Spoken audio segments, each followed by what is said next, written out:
Welcome, friends.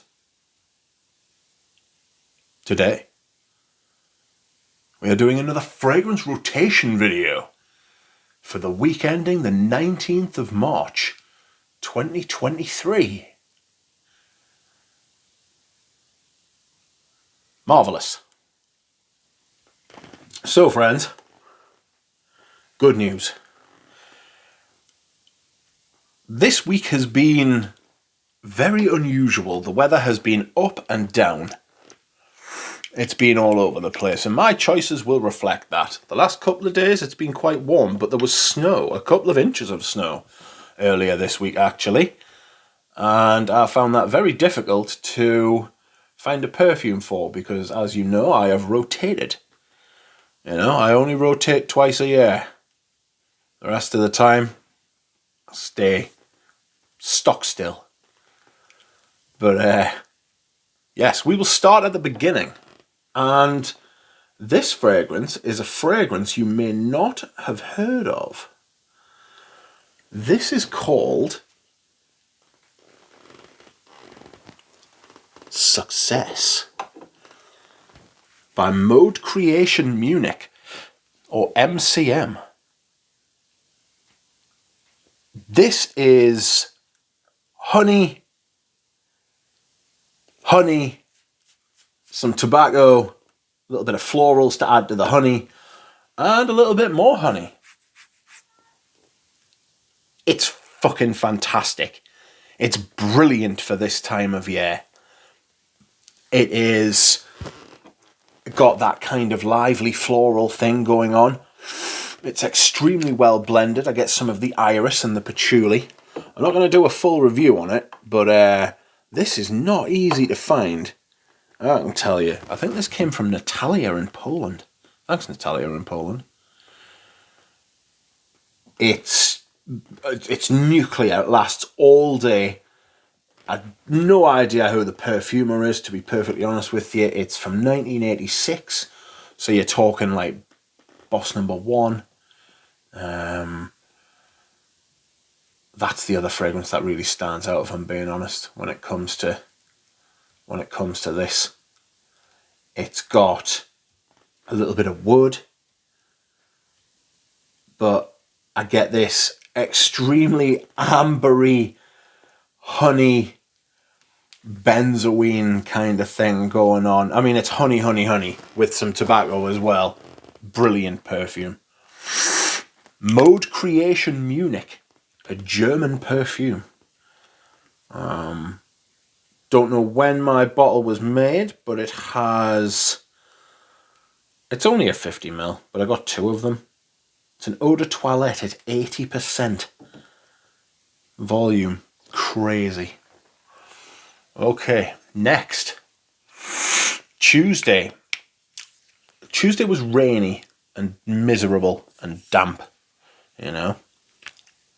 And so I wore a fragrance befitting that kind of occasion. It's not a miserable, damp fragrance at all, but it goes extremely well with the rain.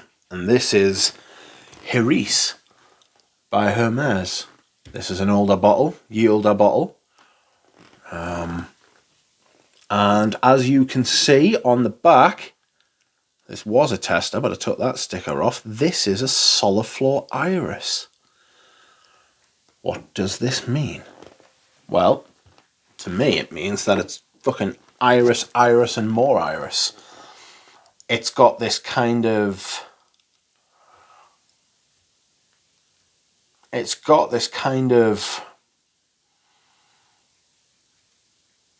Do I want to say waxy? No.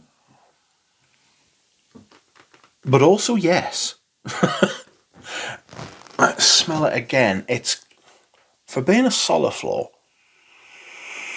for being a perfume that smells of like a flower, or like aspects of like a plant, this is surprisingly got some little flashes of complexity to it. I get the carnation, I get the cedar, again honey, Little bit of honey in this.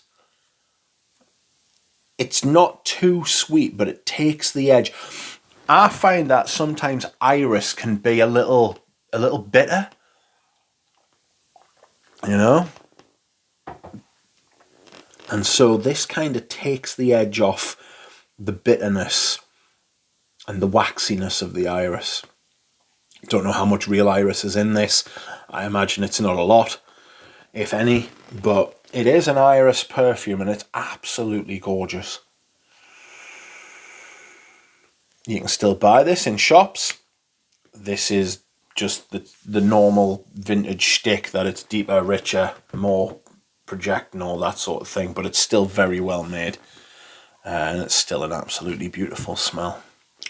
Okay, Wednesday. I think it snowed on Wednesday, but I might be wrong. So I went for a staple, and you will see what I mean by a staple when I show you this. And this is L'Instant de Guerlain Eau de Parfum. Absolutely brilliant. One of the best mass market perfumes released this century, in my opinion. This is... I've got the vintage, thanks to Eugene, thank you very much, who's very kindly sent me a bottle which I promptly cracked and had to decant it. I'll be using that after I finish this bottle. But if I was to compare the two, I actually prefer this version. And I think there's an element of me smelling this one first. We all know that I think whichever one you smell first, you'll always have like a predilection to. I don't know if that's the right word, but I'm going with it. Like, you'll always be like swayed towards it, you know. Cacao, patchouli, these things go together, we know this. It is warm but fresh. It was made by Beatrice Piquet, who very unfortunately is no longer with us anymore. It has Elemi, and I do love Elemi. I'm becoming a big fan of Elemi. I'm trying to hold myself back from like getting too far down that rabbit hole, because I've done this before where I really like a note in a perfume, so I just go and buy loads of perfumes with that note in, and then I move on, and then I'm left with like a skewed collection, you know. Smoky, a little bit smoky, some sandalwood, the Guerlain sort of sandalwood, but main star of the show is patchouli and cacao. Next, a fragrance which we are not unfamiliar with on this channel once again. I've been wearing my loves recently, and this is certainly a love. This is Prada Amber Pour Homme. Sensational. Absolutely fucking brilliant. This is the peach version, which is like, I think the first or second formulation. No, it's not the first. It's definitely not the first formulation. I think it's either the second or the third formulation. But as long as it says on the bottle, made in Spain. You can't see that, can you? At all. Sorry about this. Oh, you aren't gonna do anything for me, are you? Oh, there you are. I think. Yeah, made in Spain. You want made in Spain. The Made in France is made by L'Oreal, and we all know what that means, and it's absolutely horrifying, so I'm not going to touch on it. I got a really good deal on 4 bottles on Essential, which is a website in the UK. They had a 25% off earlier this week. So I paid like 60 quid each, and I got 4 bottles. Or maybe it was a little bit more. Just a little bit more though, like £62.50 or something silly. I got them, and they were all made in France, so I sent them back. Oh, I don't want them. Fuck it. I'd rather not have it. So yes, I just do not trust L'Oreal after the Mugler debacle. I'm not having it. Sorry about that. But yes, I'm on the hunt for some more of the Made in Spain. So we'll see what happens there. Next, the snow promptly melted after it fell. And this is Friday's fragrance. And this is a classic. And this bottle is nearly done. And considering it's 125 mils, it's extremely impressive. And this is your friend and mine, Luciano Pavarotti. Stunning. Brilliant. The best celebrity fragrance I've smelled, up there with the Kitos. Two completely different fragrances. Excuse me whilst I hydrate. Two completely different fragrances, totally different. But genius. Patchouli honey again. Honey again. Ambery, warm, fresh. A little bit sweet. Natural sweetness though, not sucrose sweetness. You know? Not that ethyl maltol. Although there could be ethyl maltol in this, to be fair. In fact, now I've said that, I think there is. But it's used beautifully. Made by David Appel, who is apparently the head of a perfume school now, or something like that. I might be wrong. But yes, if you can find this, try it. There are still minis and stuff out there. Anyway, yesterday, I went to see a show with my friend Richie G, and I needed a perfume that would befit the occasion, and I wore one, and this is the first time I've worn it. This was a gift from Natalia again, thank you very much. This is Aedes de Venustas Iris Nazarena. It's really good. I don't think there's any real iris in here, but it is a fruity iris leather, and these three things have no right to be anywhere near each other, and yet here they are, and it works brilliantly. The performance is massive.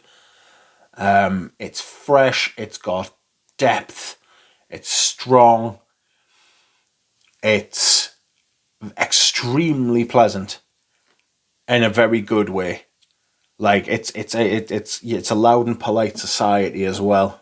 I was sat next to a lady. She didn't say anything, but I imagine she was buzzing. Oh yeah, I enjoyed it. It was good, and I'm gonna keep wearing it. I'm a little bit worried now that I've associated it with going out, that I'm only gonna wear it when I go out to do nice things. But it's a great fragrance. I absolutely love it. It is. It was one of those fragrances that the first time you smelled it, you knew. Like, I just knew that I wanted it, and I found it extremely difficult to get. And then I got 2 bottles on the same day gifted to me. They arrived on the same day, like in the same haul. You know what I mean? Crazy. This one, thanks to Natalia, the latest one, which is completely the same. I've tried them. No difference. Certainly none that I can tell. And the other one was thanks to Anoush. So thank you both very much. It made my Christmas. Friends. Lovely friends. Friends are lovely. Anyway. Last but certainly not least, today it's actually quite warm, and it was sunny when I woke up this morning, but it's not anymore. And that's British weather for you. This is Filippo Sorcinelli's Laos. Apparently it's pronounced Laos, but it's spelled Lavs. Obviously the Latin VU thing going on. Crazy. This is, again, elemi and incense. I'm loving elemi at the minute. It's absolutely tremendous. It's powerful, but not overbearing. It's fresh. It's clean.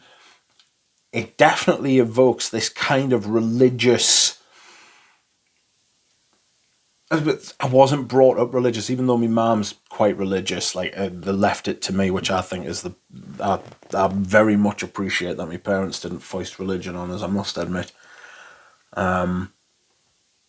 So it's not massively interesting to me. Incense doesn't evoke a religious response in me.